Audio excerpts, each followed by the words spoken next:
Mark. Thank you for joining me for to chat about Hippo. Of course, I'm excited to chat. I love chatting Hippo. Well, yeah, because I got to watch it last night, and I got really excited because I did not expect kind of the ride that film was going to take us in.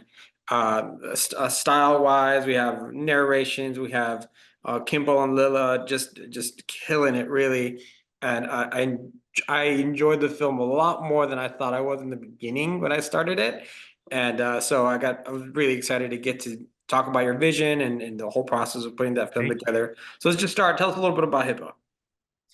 Thank you. Yeah, so Hippo is really it's my first feature film. It's the most personal thing I had made to date.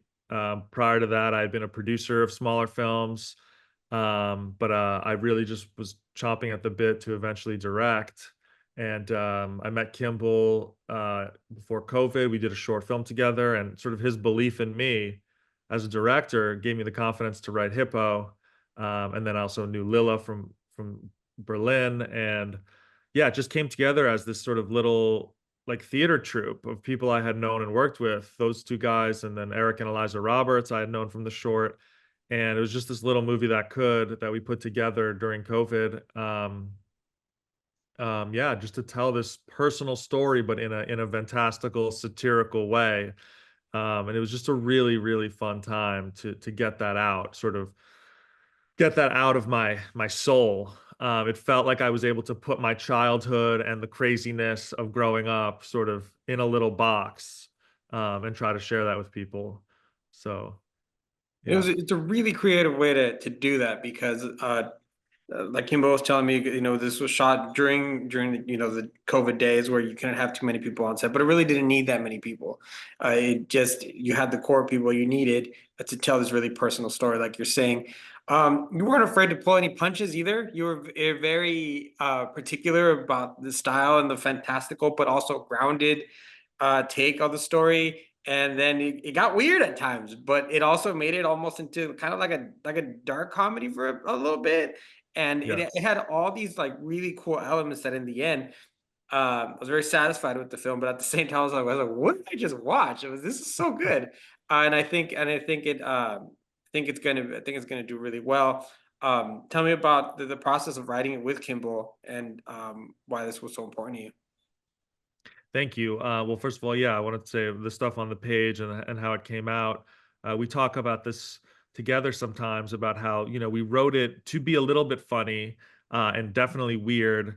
Um, but like we wanted to have that dramatic core, and Kimball played it straight, and we didn't know is this going to lean more horror, is this going to lean more comedy. So we were pleasantly surprised when it was making people laugh, and these absurd situations sort of, yeah, they're horrifying, but they're almost so weird that you have to laugh because it's like these people are just so mentally insane. And so we love that it turned out that way, and that people responded to it as a dark comedy, because that is how we see our childhoods. And and and on that, like, yeah, like my mother. So what was it? Sorry, what was the question? How did me and Kimball come up with it? Yeah, just your writing process because just kind of piggyback off what you're saying, I found it really interesting that um, you chose to do a narrative style where we're just actually kind of just almost looking into both Hippo and Buttercup's lives, almost like a documentary, and it kind of does make you think about your own childhood, how you were raised. Maybe for me, it was more a little bit of gratitude. It's like I'm so thankful that I had these people You around me to guide me, so I'm not trying to fight off aliens or monsters. That's really funny, and I love how you call it. We're like kind of watching like a documentary. Yeah, it is a little bit like watching ants in an ant farm, I suppose. These weirdos, or zoo animals in a zoo. I think our writing process. We wrote it during COVID. Again, as something to make. It's funny. We actually wrote two scripts before Hippo, thinking those would be low budget enough or simple enough to make. And both times we just let our imaginations go a little too wild. And then the third time we realized, okay, we got to write this from my grandma's house. My grandma has this weird house with like all the Jesus stuff in it, and uh, and so okay, location done. That's like half the battle with your indie film. And then we would meet on Zoom. Actually, I was in with my wife, then fiance. writing from Maryland, and he was in California, and we would meet on Zoom late at night and write it out. And Kimball really helped guide it from his character, from Hippo's perspective. You know, if I was stuck, it'd be like, you know, what do you think Hippo would do here? I think I got the most stuck in the Darwin stuff. I was worried it was going to be like a little too insane. And I was like, I don't know how to deal with this person, Kimball, but you are Hippo. Like, can you help me? Like, and then he took a crack at that scene, and I was like, oh, it's perfect. Like, let's go with this angle. Um, and yeah, so it was a collaborative writing experience. I think again, like I was maybe even if I was controlling the keyboard most of the time, Kimball was always there as a bouncing board. And for me, that's just so helpful as a director to have one of your leads there with you writing it. And we drew from our childhood experiences. Like I said, like we didn't have the smoothest childhoods with regards to coming of age and feeling like normal adult males. And you know, my mom gave a version of that sex talk, and his parents didn't give him any sex talk. I think he thought that you could just have that sex was just laying in a bed next to each other. And so we laughed over these things. Like these are ridiculous ways to grow up. And what if we put all of this into a character that was just too mentally ill and, you know, didn't actually believed it. And, you know, that was sort of the conceit of the movie. Yeah, and it's ridiculous, but it happens, and it happens a lot more than I think than people are willing to admit that some parents really feel uncomfortable about talking with their kids about certain things that are going to change and grow up, and then we see that with Hippo and Buttercup. They're very natural emotions that they feel, but without any guide, this is what can happen, and I think that's what I really like about Hippo. Uh, Exactly. Without guidance, this is what happens. Exactly. You said it perfectly. And that was what we went into. That was our inspiration for the movie, because sometimes I think personal life is too it's too real to put on screen.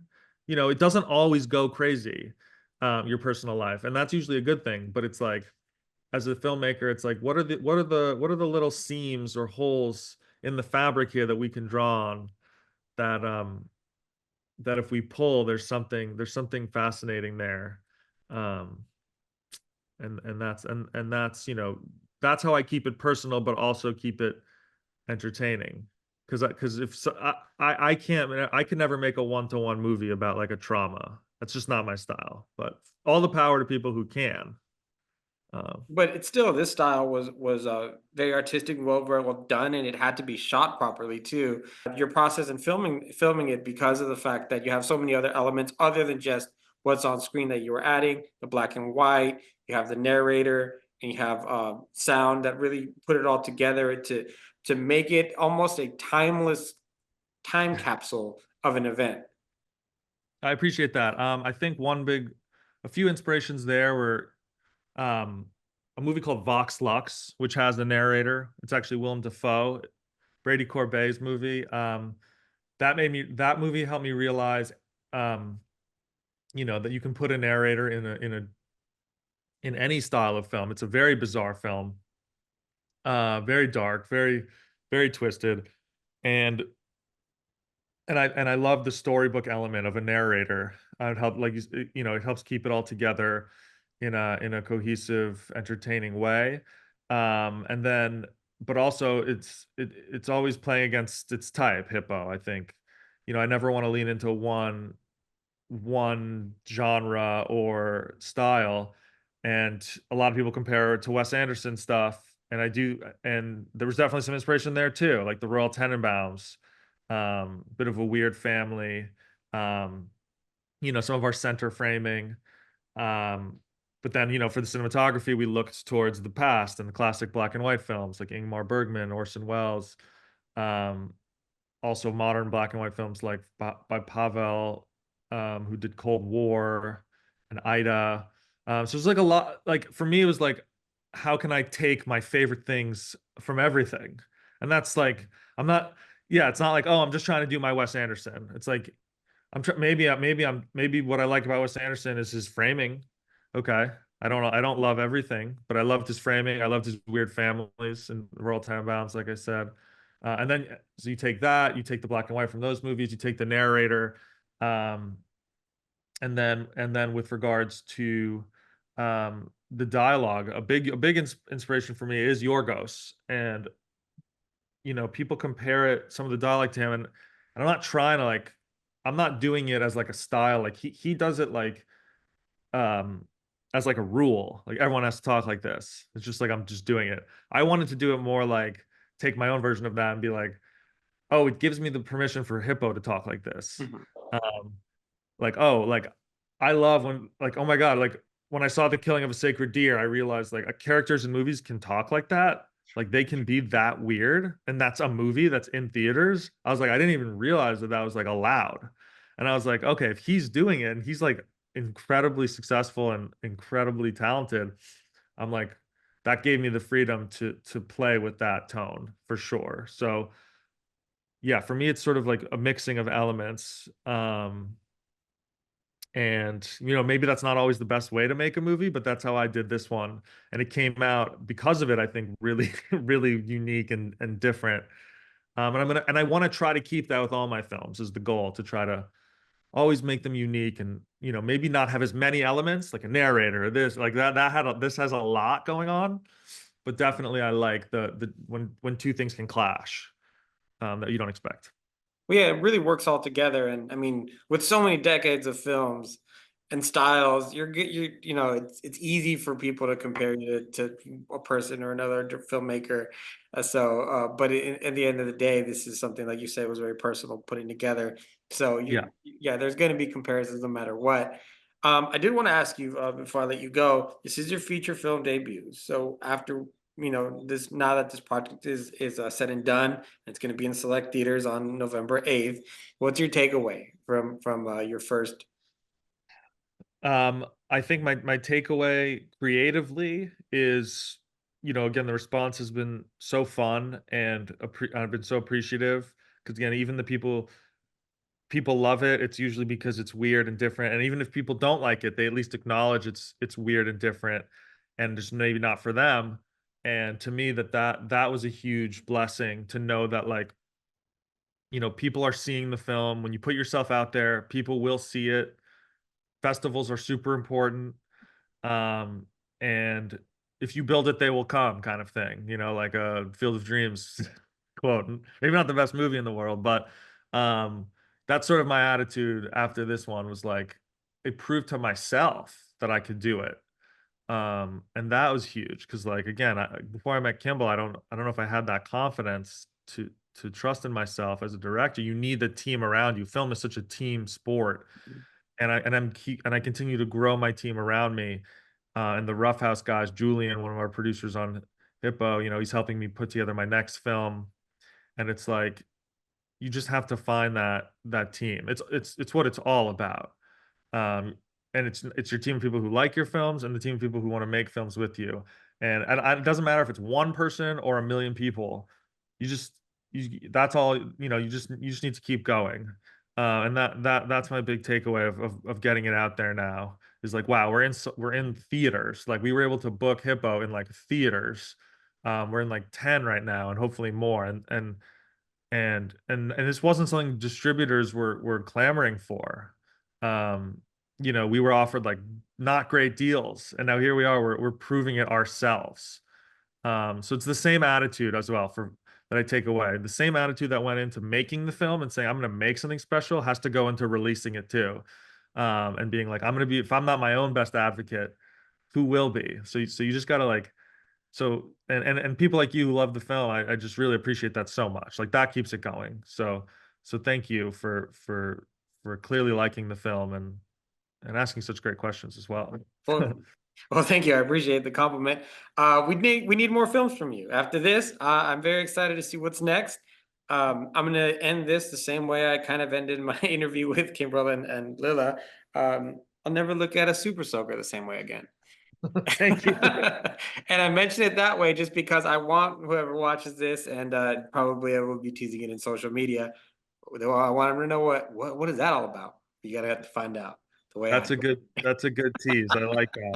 I really appreciate you, Manny. And next time we have one, I'll make sure you get it as well. Reach out to Of me. course.